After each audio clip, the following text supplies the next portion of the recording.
কত স্বপ্ন নিয়ে ছেলে ফালছে, ভবিষ্যতে মায়ের পাশে দাঁড়াইব।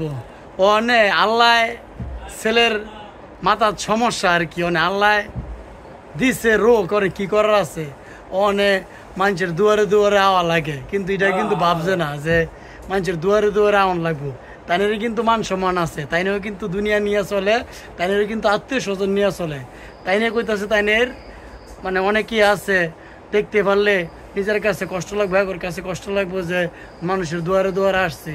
তো আমারে কিন্তু জিনিসটা কইতাছে, আমার কাছে কিন্তু ভালো লাগতেছে যে কতটা নিজেরও আত্মসম্মান বোধ আছে।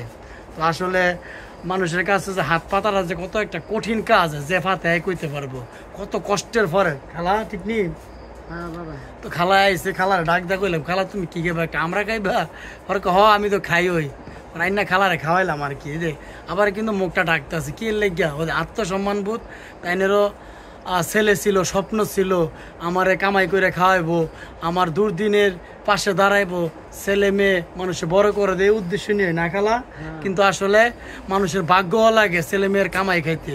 খালি বড় ফাললে যে আপনি কামাই খাইতে পারবেন, নিজেরও কিসমত খাওয়া লাগে। মানে এর জন্য আর কি সুশিক্ষা লাগে আর কি। ছেলে মেয়ের সুশিক্ষা দেন, দিনের পথে রাখেন, আল্লাহ ওইটার মধ্যে আসলে রাজি খুশি থাকলে আল্লাহ আপনারা কবুল করে নিব। এটাই সত্যি, এটাই বাস্তব কথা। তো খালায় কিন্তু ভাববে নাই যে মানুষের দুয়ারে দুয়ারে আসতে হইব, কিন্তু নিয়তির পরিহাস এমন আসতে হয় আর কি। তো আল্লাহ খালার নেক হায়াত দান করুক।